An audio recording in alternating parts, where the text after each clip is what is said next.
आप सभी का फिर से स्वागत है आज की इस नए वीडियो में।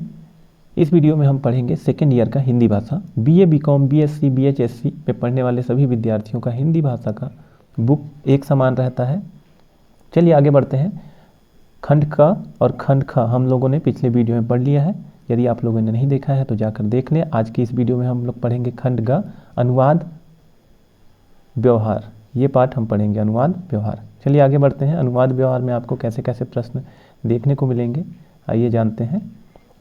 पहला प्रश्न आ गया है, अनुवाद को परिभाषित करते हुए एक अच्छे अनुवादक के गुणों को रेखांकित कीजिए या फिर एक अच्छे अनुवादक की विशेषता बताइए। तो इस प्रश्न के माध्यम से हम जानेंगे कि अनुवादक यानी अनुवाद किसे कहते हैं, अच्छे अनुवादक के कौन कौन से गुण होते हैं। चलिए आइए जानते हैं इसके उत्तर को। यहाँ पे ध्यान देंगे, अनुवाद का अर्थ, परिभाषा व प्रक्रिया के लिए छात्र प्रश्न क्रमांक 64 और 67 देखें। ये प्रश्न क्रमांक क्या है, 63, यानी आगे आप 64 और 67 में अनुवाद का अर्थ और परिभाषा एवं प्रक्रिया जानेंगे। चलिए इस प्रश्न का उत्तर देखते हैं। अनुवादक वही सफल हो सकता है, अनुवादक वही सफल हो सकता है जिसका दोनों भाषाओं पर समान अधिकार हो, यानी जिसे दोनों भाषाओं का अच्छा नॉलेज हो। जिस भाषा से उसे अनुवाद करना है या जिस भाषा में उसको अनुवाद करना है, जिस भाषा से जिस भाषा में अनुवाद करना है, दोनों का ही उसे जानकारी होना चाहिए। दोनों भाषाओं की प्रकृति की पहचान जिस अनुवादक को होगी वही अच्छा अनुवादक माना जाएगा। आइए जानते हैं श्रेष्ठ अनुवादक के लिए आवश्यक गुण कौन कौन से होते हैं। श्रेष्ठ अनुवादक को अनुवाद करते समय निम्नलिखित बातों को ध्यान में रखना आवश्यक है। पहला, प्रत्येक भाषा की अपनी विशेष संरचना होती है, अर्थात प्रत्येक भाषा की वाक्य संरचना में अंतर होता है जिसका ज्ञान अनुवादक को होना चाहिए। जैसे हिंदी वाक्य रचना का क्रम कर्ता प्लस कर्म कर्ता क्रिया होता है, जबकि अंग्रेजी में कर्ता प्लस कर्म होता है। अतः अनुवादक को संरचना का पूरा ज्ञान होना चाहिए। दूसरा, अनुवादक के लिए संरचना के प्रयोग व परिवेश का ज्ञान भी आवश्यक है, अर्थात किस प्रकार के वाक्य की रचना करनी है यह उसे मालूम होना चाहिए। तीसरा, अनुवादक को स्रोत भाषा एवं लक्ष्य भाषा दोनों का पूर्ण ज्ञान होना चाहिए। चौथा, अनुवादक को दोनों भाषाओं में व्याकरण का ज्ञान होना चाहिए। पांचवा, अनुवादक को दोनों भाषाओं की पूरी तरह समझने के बाद अनुवाद करना चाहिए। केवल शब्दकोश के अनुसार शब्द का अर्थ लिख देना अनुवाद नहीं है, क्योंकि उस कथन में लेखक का चिंतन, तर्क व भाव निहित होता है।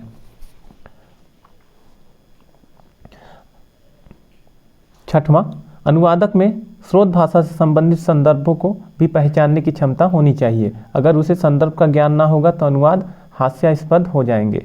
सातवां, अनुवादक को दिए गए पाठ की सांस्कृतिक ऐतिहासिक पृष्ठभूमि से भी परिचित होना चाहिए। आठवां, अनुवाद करते समय अनुवादक यह ध्यान रखे कि कोई अंश छूटने ना पाए। नौवां, मुहावरेदार भाषा के प्रयोग से अनुवाद में चमत्कार उत्पन्न हो जाता है। 10वां, अनुवाद में जहाँ तक संभव हो परिभाषिक शब्दों का और प्रचलित शब्दों का प्रयोग होना चाहिए। 11वां, अनुवाद में विशेषकर हिंदी व अंग्रेजी अनुवाद में यह देखा गया है कि अंग्रेजी में कर्मवाच्य का प्रयोग अधिक प्रचलित है, जबकि हिंदी में कर्तुवाच्य का प्रयोग अधिक प्रभावशाली लगता है। जैसे Gandhi ji was respected by his all country का अनुवाद गांधी जी का उनके सभी देशवासी सम्मान करते हैं करना उचित है। 12वां, अनुवाद में मूल अवतरण की मूल आत्मा अर्थात भाव को नष्ट नहीं होने देना चाहिए, अर्थात मूल अवतरण और अनुदित अंश के भावों में समानता होनी चाहिए। अनुवादक अपने मन से कुछ न लिखे। 13, एक अच्छे अनुवादक की अभिव्यक्ति सुबोध, प्रांजल, भावपूर्ण और प्रवाहमयी होनी चाहिए। 14, उसमें स्रोत भाषा में कथित अभिव्यक्ति को ज्यों का त्यों भाषा में प्रस्तुत करने की योग्यता, दक्षता एवं प्रतिभा होनी चाहिए। उसे मूल भावों की रक्षा करने में समक्ष होना चाहिए। 15, अच्छे अनुवादक को यह प्रयत्न करना चाहिए कि मूल रचना की शैली सुरक्षित रहे। अनुवाद की भाषा या लक्ष्य भाषा यथासंभव स्रोत भाषा की प्रकृति के अनुसार होनी चाहिए। तो इस तरह से हमारा यह प्रश्न का उत्तर हमने कंप्लीट कर लिया। इस प्रश्न में हम समझ रहे थे कि एक अच्छे अनुवादक की कौन कौन सी विशेषताएं होनी चाहिए और एक अच्छे अनुवादक के गुणों का विस्तार कीजिए, ठीक है, या फिर अनुवाद किसे कहते हैं। चलिए बढ़ते हैं अगले प्रश्न की तरफ। अगला प्रश्न है, अनुवाद की परिभाषा एवं स्वरूप पर प्रकाश डालिए, अथवा अनुवाद की परिभाषा एवं अनुवाद के उद्देश्य पर प्रकाश डालिए, अथवा अनुवाद को परिभाषित करते हुए उसके महत्व एवं उपयोगिता पर प्रकाश डालिए। तो यहाँ पे हम जानेंगे अनुवाद की परिभाषा, उसके उद्देश्य, महत्व और उपयोगिता के बारे में। आइए जानते हैं। इसका उत्तर है अनुवाद का अर्थ व स्वरूप। अनुवाद शब्द का अंग्रेजी पर्यायवाची शब्द ट्रांसलेशन है।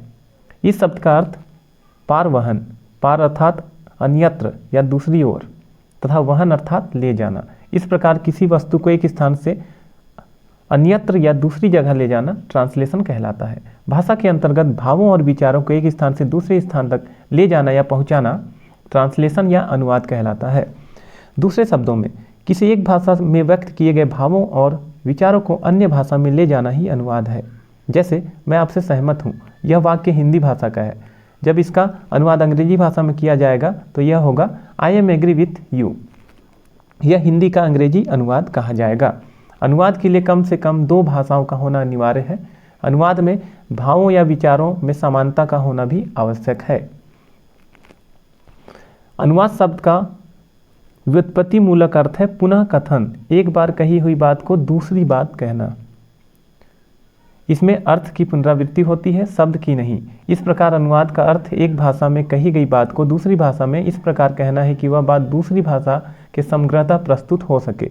एक अंग्रेज समालोचक न्यूयॉर्क के शब्दों में अनुवाद एक शिल्प है जिसमें एक भाषा में लिखित संदेश के स्थान पर दूसरी भाषा में वही संदेश को प्रस्तुत करने का प्रयत्न किया जाता है। परिभाषा।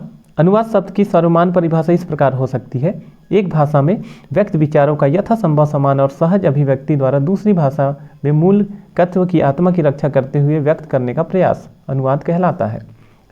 स्रोत भाषा की किसी भी प्रकार की पाठ सामग्री को लक्ष्य भाषा के समग्रत प्रस्तुत करना अनुवाद करना है। अब देखेंगे अनुवाद के उद्देश्य अथवा कार्य। पहला, किसी अन्य भाषा के साहित्य से अपनी भाषा में साहित्य को समृद्ध एवं विकसित करना।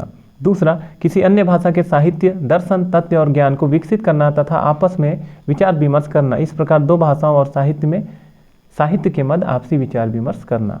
तीसरा, किसी अन्य भाषा और उसकी शैलियों को समझना और उनकी विशेषताओं को अपनी भाषा में स्थान देना। इसका तात्पर्य किसी भाषा की वैचारिकता और शिल्प संरचना को समझना ही होता है। अब जानेंगे अनुवाद के प्रकार। उपयुक्त विवेचन के आधार पर अनुवाद को निम्नांकित 3 रूपों के अंतर्गत रखा जा सकता है। पहला, शाब्दिक अनुवाद। दूसरा, भाव अनुवाद। तीसरा, रूपांतर। तो चलिए पहला देखते हैं, शाब्दिक अनुवाद। इसमें मूल भाषा या स्रोत भाषा की शब्द योजना, वाक्य विन्यास आदि का दूसरी भाषा या लक्ष्य भाषा में लगभग ज्यों का त्यों अनुवाद किया जाता है। इसे शाब्दिक अनुवाद कहते हैं। दूसरा है भाव अनुवाद। इसमें मूल भाव या स्रोत भाषा की शब्द योजना, वाक्य विन्यास आदि को दृष्टि में रखकर शब्दों एवं वाक्यों में निहित मूल भाव पर विशेष ध्यान दिया जाता है और अनुवाद किया जाता है। तीसरा, रूपांतर। इसमें अनुवादक मूल भाषा या स्रोत भाषा के समस्त कथन को दूसरी भाषा या लक्ष्य भाषा में अनुदित करने के लिए उसमें यथेष्ट परिवर्तन कर देता है। इस प्रकार रूपांतर करते समय अनुवादक की रुचि हावी हो जाती है।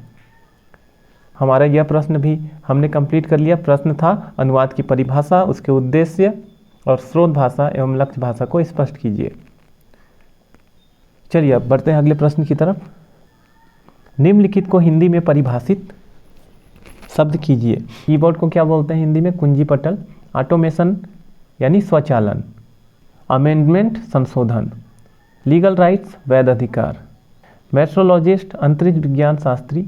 जोनल यानी क्षेत्रीय। एरर यानी त्रुटि। मैसेज यानी संदेश। अब देखते हैं अगला प्रश्न। स्रोत भाषा और लक्ष्य भाषा में अंतर को स्पष्ट कीजिए। यह प्रश्न का उत्तर पीछे भी शायद आया था, लेकिन यह प्रश्न का उत्तर हमने पीछे नहीं दिया, स्रोत भाषा और लक्ष्य भाषा के बारे में भी। तो यहाँ पे हम जान लेंगे। स्रोत भाषा और लक्ष्य भाषा में अंतर स्पष्ट कीजिए। स्रोत भाषा और लक्ष्य भाषा के अंतर स्पष्ट करते हुए स्कृत अनुवाद की विशेषता लिखिए, या फिर लक्ष्य भाषा और स्रोत भाषा का आशय स्पष्ट कीजिए। लक्ष्य भाषा और स्रोत भाषा को उदाहरण से समझाइए। यह प्रश्न भी बहुत इंपॉर्टेंट है। अच्छे अनुवाद की विशेषता हेतु प्रश्न क्रमांक 67 का अवलोकन करेंगे, जो हम लोग आगे पढ़ेंगे। यहाँ हम जानेंगे स्रोत भाषा और लक्ष्य भाषा। चलिए जानते हैं। स्रोत भाषा और लक्ष्य भाषा। स्रोत भाषा और लक्ष्य भाषा का प्रयोग अनुवाद के संदर्भ में किया जाता है। एक भाषा का दूसरी भाषा में कथन कहना, अर्थात एक भाषा के कथन को दूसरी भाषा के कथन में परिवर्तित करना अनुवाद कहलाता है। अनुवाद से तात्पर्य है कि एक भाषा में कही गई बात को दूसरी भाषा में इस प्रकार कहा जाए कि पहली भाषा का भाव स्पष्ट हो जाए। जैसे अंग्रेजी भाषा में कही गई बात को हिंदी में इस प्रकार प्रस्तुत किया जाए कि दोनों का अर्थ एक ही हो, दोनों का भाव व उद्देश्य एक ही हो। जैसे Tulsidas is a great poet को हिंदी में तुलसीदास एक महान कवि हैं कहा जाएगा। अनुवाद के प्रसंग में कम से कम 2 भाषाओं का होना जरूरी है या अनिवार्य है। इसमें से एक को स्रोत भाषा और दूसरी को लक्ष्य भाषा कहते हैं। स्रोत भाषा को मूल भाषा और लक्ष्य भाषा को अन्य भाषा कहते हैं।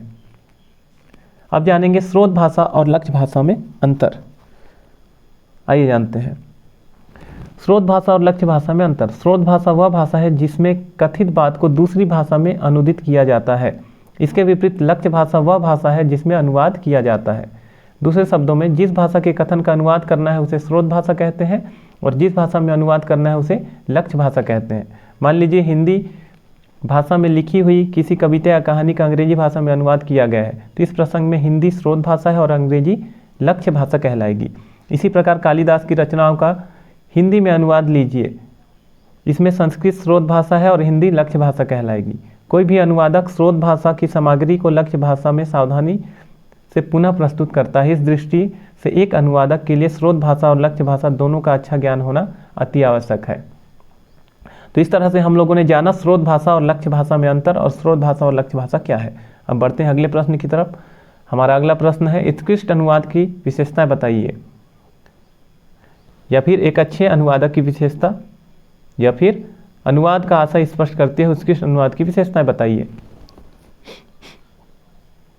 चलिए जानते हैं इसका उत्तर, या फिर अनुवाद का परिभाषा लिखते हुए अच्छे अनुवाद की विशेषता बताइए। तो चलिए शुरू करते हैं इसका उत्तर। उत्तर है अनुवाद से अभिप्राय एक भाषा में कही गई बात को दूसरी भाषा में कहना या बतलाना ही अनुवाद है। स्थूल रूप से अंग्रेजी के ट्रांसलेशन शब्द के पर्याय रूप में अनुवाद शब्द व्यवहृत होता है। यद्यपि ट्रांसलेशन का व्युत्पत्ति मूलक अर्थ है पारवाहन। एक स्थान से दूसरे स्थान पर ले जाना अनुवाद शब्द का व्युत्पत्ति मूलक अर्थ है। किसी के बाद कहना अर्थात किसी कथन का अनुवर्ती कथन, पुनः कथन अथवा पुनरुक्ति।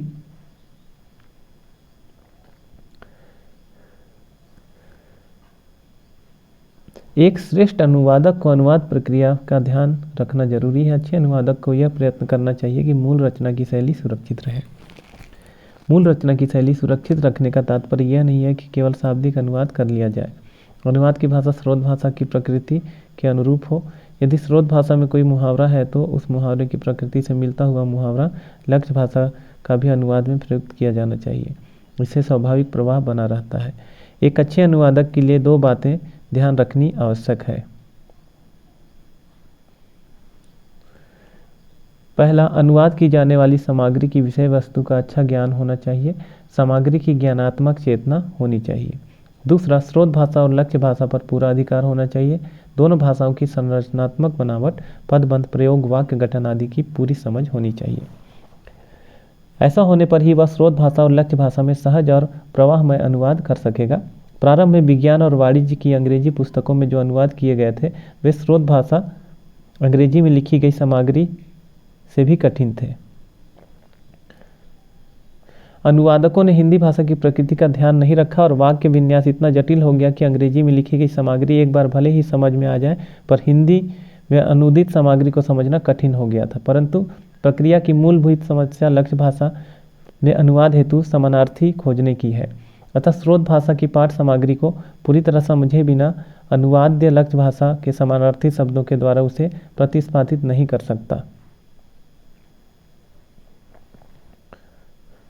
साथ ही लक्ष्य भाषा के वाक्यों तथा संरचनात्मक तथ्यों को भी अत्यंत सावधानीपूर्वक प्रयुक्त करना चाहिए।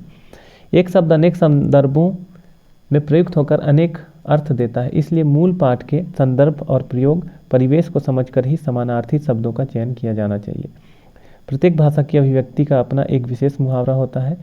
इसका लक्ष्य भाषा में अनुवाद कठिन होता है, अतः इसका अनुवाद लक्ष्य भाषा की प्रकृति को ध्यान में रखकर करना चाहिए। अनुवाद करते समय सांस्कृतिक परंपराओं का भी ध्यान रखा जाना चाहिए। वाक्यों में पदों का अनुक्रम भी लक्ष्य भाषा की अनुक्रम व्यवस्था के अनुरूप होना चाहिए। लक्ष्य भाषा में स्रोत भाषा के अनुवाद करते समय शब्दों के लिंग, वचन और व्याकरणिक रूपों की संगति को भी ध्यान रखना चाहिए। वाक्यांश और लोकोक्तियों के अनुवाद से लक्ष्य भाषा को अस्पष्ट एवं अव्यवस्थित नहीं बनाना चाहिए। अनुवाद ऐसा होना चाहिए कि वह यांत्रिक या निर्जीव न लगे। अनुवाद प्रक्रिया के अंतर्गत व्यवहारिक ज्ञान का भी होना आवश्यक है। उदाहरण के लिए अंग्रेजी भाषा का निम्नलिखित वाक्य देखें। The boy who does not understand that his future depends on hard studies is a fool. यदि हिंदी में इसका अनुवाद निम्न प्रकार किया जाता है, वह लड़का जो यह नहीं समझता कि उसका भविष्य सख्त अध्ययन पर निर्भर करता है, मूर्ख है, तो वह वाक्य विन्यास हिंदी भाषा के वाक्य विन्यास के अनुरूप नहीं होगा। हार्ड के लिए सख्त भी उपयुक्त समानार्थी नहीं लगता यदि अनुवाद निम्नलिखित हो। वह लड़का मूर्ख है जो यह नहीं समझता कि उसका भविष्य कठोर अध्ययन पर निर्भर है, तो अनुवाद का वाक्य विन्यास हिंदी भाषा की प्रकृति के अनुरूप होगा। इसी प्रकार Saurabh was killed by his own father Rustam का अनुवाद सोहराब मार दिया गया था अपने पिता रुस्तम के द्वारा उचित नहीं है। हिंदी में सोहराब अपने पिता रुस्तम के ही हाथों मारा गया अनुवाद उपयुक्त होगा। अतः लक्ष्य भाषा के वाक्य विन्यास को ध्यान में रखकर ही अनुवाद किया जाना चाहिए। जैसा कि कहा गया है, प्रत्येक भाषा में अभिव्यक्ति का अपना एक विशेष मुहावरा होता है। इसका लक्ष्य भाषा में यथावत अनुवाद कठिन होता है। इसका अनुवाद लक्ष्य भाषा की प्रकृति के अनुरूप ही होना चाहिए। यहाँ पर देखें, अंग्रेजी स्रोत भाषा अंग्रेजी से लक्ष्य भाषा हिंदी के शब्दश अनुवाद, सही अनुवाद। There is no room in the car, car में कोई कमरा नहीं है, ये अनुवाद है और इसका सही अनुवाद होगा कार में कोई स्थान नहीं है। यदि अनुवाद नो रूम मुहावरे का अर्थ नहीं जानता तो कोश में से रूम का अर्थ कमरा देखकर अनुवाद कर देता है और यह भ्रष्ट अनुवाद होगा। शी इज टेकिंग फूड, वह खाना ले रही है, वह खाना खा रही है। टेकिंग मील आदि विशेष प्रयोग हैं। इसका अनुवाद हिंदी में प्रकृति के अनुरूप होना चाहिए। ही इज प्लेइंग वायलिन, वह वायलिन पर खेल रहा है, वह वायलिन बजा रहा है। तो बहुत अंतर है, इसलिए अनुवादक को इसका ज्ञान होना चाहिए, यानी दोनों भाषाओं का अच्छा ज्ञान होना चाहिए, तभी वह बेहतर अनुवाद कर पाएगा। लोगों ने इस प्रश्न में जाना एक अच्छे अनुवाद की विशेषता क्या होती है, अनुवाद क्या है और अनुवाद का अर्थ स्पष्ट करते हुए अनुवाद करते समय ध्यान देने वाली बातों का उल्लेख कीजिए। चलिए अब बढ़ते हैं अगले प्रश्न की तरफ। हमारा अगला प्रश्न है, निम्नांकित प्रशासनिक विषयक शब्दों को हिंदी में लिखिए। एडमिनिस्ट्रेटर यानी प्रशासक, एजेंडा कार्यवली कार्यसूची, इस साइड है वेज इंस्पेक्टर यानी मजदूरी निरीक्षक, एडमिनिस्ट्रेशन यानी प्रशासन, बॉन्ड बंधपत्र, बिल विधेयक, कमिश्नर आयुक्त, कलेक्टर जिलाधीश, फूड कंट्रोलर खाद्य नियंत्रक, क्लेम दावा, चीफ जज यानी मुख्य न्यायाधीश, गेजेट ऑफिसर राजपत्रित अधिकारी, चांसलर कुलपति, डायरेक्टर निदेशक, इलेक्टेड निर्वाचित, फॉरेस्ट ऑफिसर वन अधिकारी, फॉरवर्डिंग अग्रेसर, गवर्नमेंट सरकार, ग्रेड यानी श्रेणी, हेड ऑफिस प्रधान कार्यालय यानी मुख्यालय, नोट सीट टिप्पणी पत्र, ऑफिसर अधिकारी, रिकवरी ऑफिसर वसूली अधिकारी, पे स्केल वेतनमान। के बाद है सेक्रेटरिएट यानी सचिवालय, जोनल यानी क्षेत्रीय। तो इंग्लिश में ऐसा प्रश्न आता है जिसे आपको हिंदी में लिखना होता है। चलिए अगले प्रश्न की तरफ बढ़ते हैं। अगला प्रश्न है, निम्नांकित मानविकी विषयक शब्दों को हिंदी में अनुवाद कीजिए।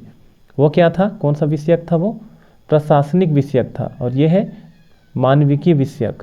चलिए जानते हैं। कस्टडी अभिरक्षक, एडवोकेट अभिवक्ता, सिटीजन नागरिक, सेरेमनी उत्सव, डायरेक्टर संचालक, डिप्टी उप, डिफेमेशन मानहानि, इमोशन संवेग, कैबिनेट मंत्रिमंडल, डीन अधिष्ठाता, फ्रस्ट्रेशन कुंठा, गाइडेंस मार्गदर्शन, ओथ कमिश्नर शपथ आयुक्त, पॉपुलेशन यानी जनसंख्या, पुलिंग ऑफिसर मतदान अधिकारी, टारगेट यानी लक्ष्य, स्कॉलरशिप यानी छात्रवृत्ति, ट्रेडमार्क यानी व्यापार चिन्ह, अंडर सेक्रेटरी अपर सचिव, वर्किंग मैन यानी कार्यकर्ता। आ जाते हैं वाणिज्यिक परिभाषित शब्द। चलिए अंग्रेजी शब्द को हिंदी में जानते हैं। एक्चुअल कॉस्ट यानी वास्तविक मूल्य, अकाउंट यानी लेखा, एसेशन यानी समायोजन, एजेंट यानी अभिकर्ता, बिल ऑफ एक्सचेंज का मतलब होता है विनिमय विपत्र। कोऑपरेटिव बैंक मतलब सहकारी बैंक। करेंसी का मतलब होता है मुद्रा।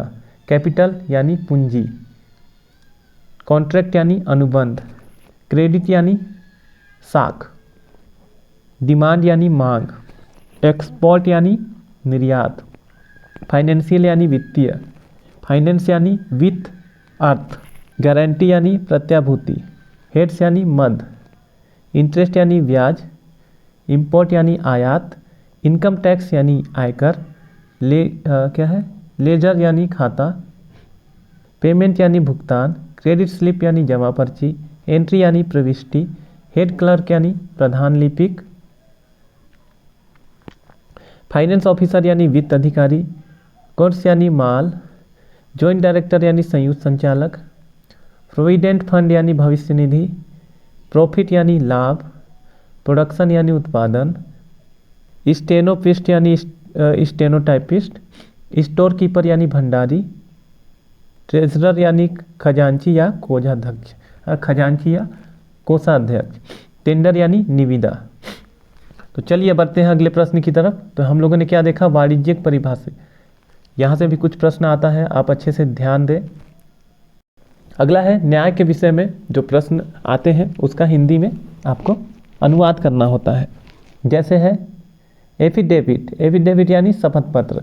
एक्ट यानी अधिनियम। एडवाइस यानी सलाह। एडवोकेट जनरल यानी महाधिवक्ता। एडोपेशन यानी दत्तक ग्रहण।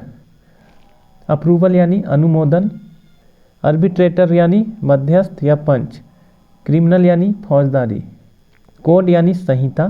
सिविल कोर्ट यानी दीवानी अदालत। कंटेनमेंट यानी छावनी। चीफ जस्टिस यानी मुख्य न्यायाधीश। क्लेम यानी दावा अधियाचन।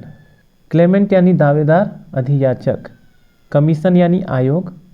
कंपेंसेशन यानी क्षतिपूर्ति। डिप्लोमेसी यानी कूटनीति। डिसिप्लिनरी यानी अनुशासनात्मक। डिस्प्यूट यानी विवाद। डिसीजन यानी निर्णय। डिसमिस यानी पदच्युत या बर्खास्त। डॉक्यूमेंट यानी दस्तावेज। इलेक्शन यानी निर्वाचन। इक्वालिटी यानी समानता। एग्जीक्यूटिव यानी कार्यपालिका। फाइन यानी दंड। फेडरल यानी संघीय। गैजेट यानी गजट राजपत्र। गैजेट। हाई कोर्ट यानी उच्च न्यायालय। इलीगल यानी अवैध। इंक्वायरी यानी जांच। इंटरनेशनल यानी अंतर्राष्ट्रीय। इम्प्रिजनमेंट यानी कारावास। जज यानी न्यायाधीश। एक्सट्रीमिस्ट यानी उग्रवादी।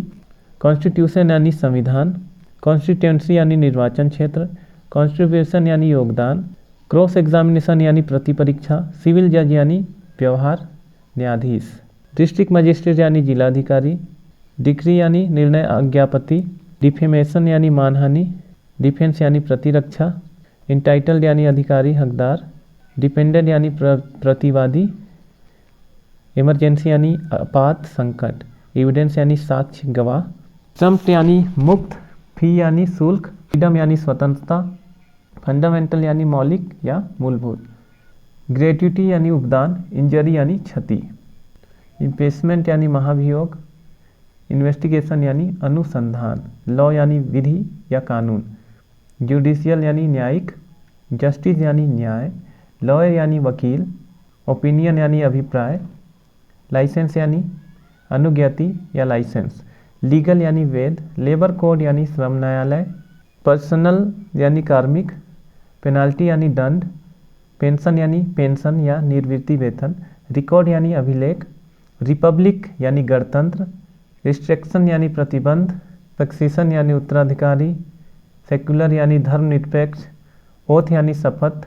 ऑफिशियल यानी कार्यालयीन। प्लेंटिफ यानी वादी। रूल यानी नियम। पासपोर्ट यानी अभय पत्र आज्ञा पत्र। प्रेसिडिंग यानी पीठासीन। रिकमेंडेशन यानी अनुशंसा या सिफारिश। पब्लिक यानी लोक। रिजर्वेशन यानी आरक्षण। राइट्स यानी अधिकार। सेशन यानी सत्र। सफ्रेज यानी मताधिकार। ट्राइब्यूनल यानी न्यायाधिकार। स्टे यानी स्थगन। तो इस तरह से यह प्रश्न भी खत्म हुआ। इसमें बहुत सारे इंग्लिश के शब्द ऐसे हैं जो कई बार आ चुके हैं हिंदी भाषा के प्रश्न पत्र में। तो न्यायिक विस्मक में भी बहुत सारे प्रश्न आते हैं, इसलिए इन सब को आप एक बार सुन लें, समझ लें, ताकि आप अच्छे से लिख पाएँ। अब आ जाते हैं प्रश्न 72 में। अब इसमें वैज्ञानिक विषय के कुछ शब्द हैं जो भी हिंदी में आ सकता है। वैज्ञानिक विषय के शब्द अंग्रेजी को आपको हिंदी में करना है, ठीक है। एक्सिस यानी धुरी या अक्ष, और एंटीबायोटिक यानी प्रतिजैविक, एसिड यानी अम्ल, एटम यानी परमाणु, एंगल यानी कोण, एक्टिव यानी सक्रिय, एब्डोमेन यानी उदर, बायोस्फीयर यानी जीवमंडल या जैव विज्ञान, ब्रेन यानी मस्तिष्क, बैलून यानी गुब्बारा, ब्लास्ट यानी विस्फोट, अबॉर्शन यानी गर्भपात,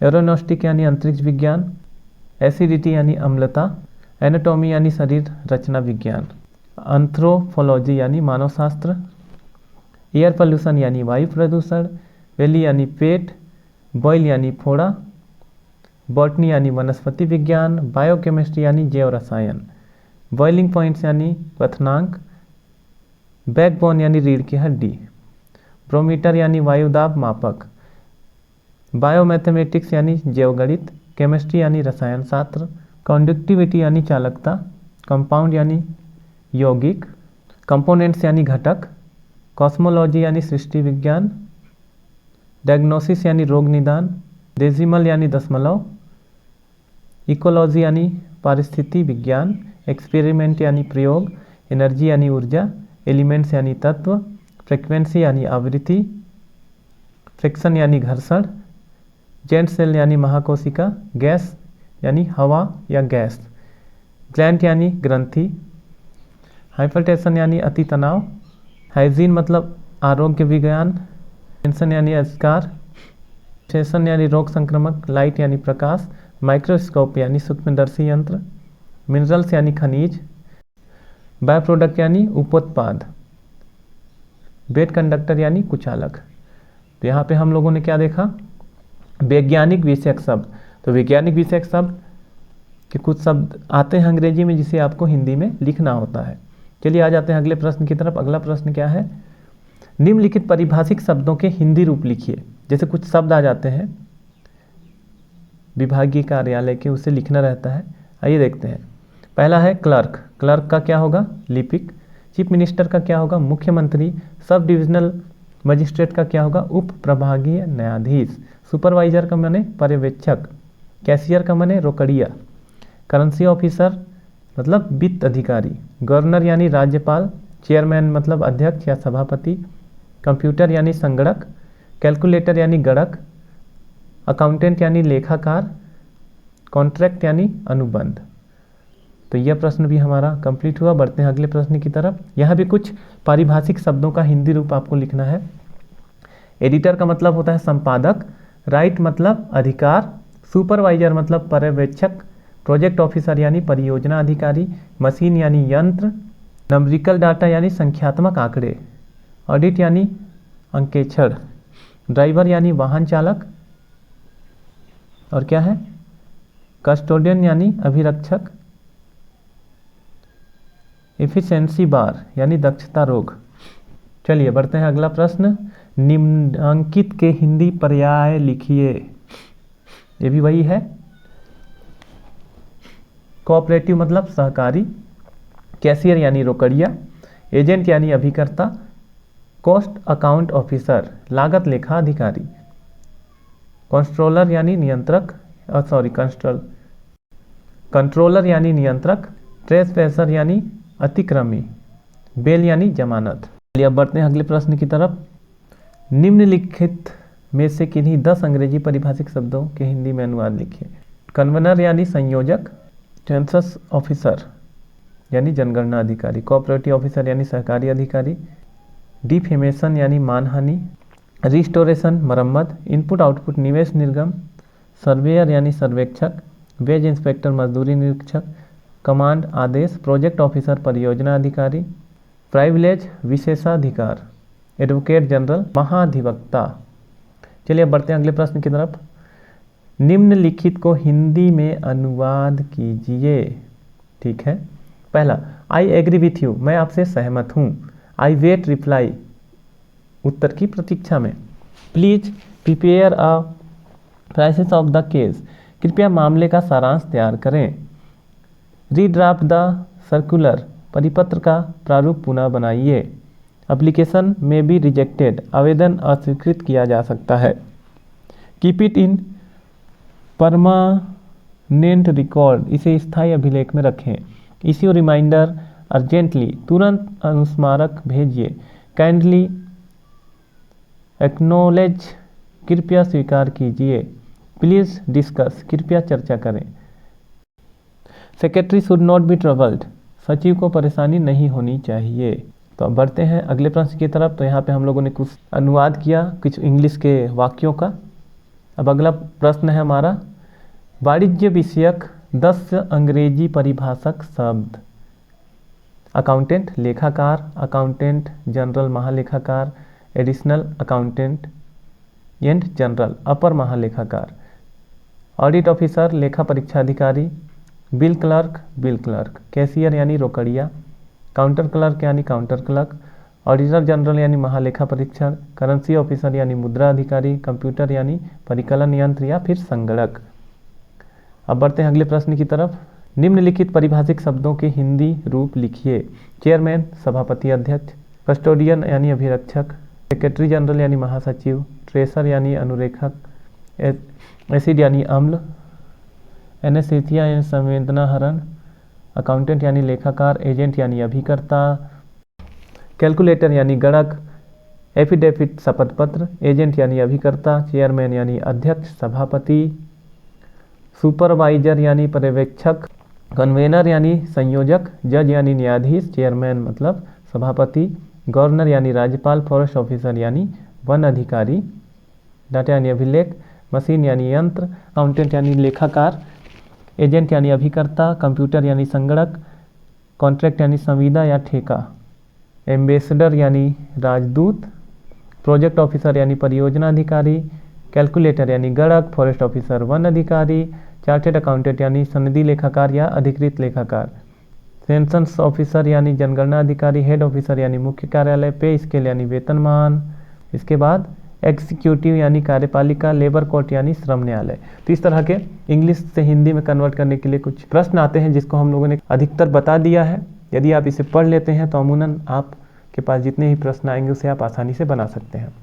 तो इस तरह से हमारा खंड ग का यह पार्ट खत्म हो गया। हम पढ़ रहे थे खंड ग का पार्ट 1 अनुवाद व्यवहार। ठीक है, यदि आप लोगों ने पिछले वीडियो को नहीं देखा होगा तो जाकर देखें। पिछले वीडियो में हम लोगों ने सेकेंड ईयर हिंदी भाषा का लगभग सभी प्रश्न कंप्लीट कर लिया है। जैसे कि खंड क के सभी प्रश्नों को हम लोगों ने क्रम बाय क्रम पढ़ लिया है, जाकर देखें। इस तरीके से खंड ख भी हम लोगों ने सब पार्ट को पढ़ लिया है। खंड ख का पार्ट 1, पार्ट 2, पार्ट 3, पार्ट 4 और इस वीडियो में हम लोग पढ़ रहे थे खंड ग का अनुवाद। इसके बाद हम अगले वीडियो में पढ़ेंगे पार्ट 2 हिंदी की व्यवहारिक कोटियाँ, जिसमें संज्ञा, सर्वनाम, विशेषण, क्रिया विशेषण, समास संधि, संक्षिप्तियाँ आदि पढ़ेंगे। यदि आपके मन में किसी तरह का सवाल है तो कमेंट के माध्यम से पूछ सकते हैं, हम आपको जानकारी देने की पूरी कोशिश करेंगे। इस वीडियो में इतना ही, मिलते हैं अगले वीडियो में।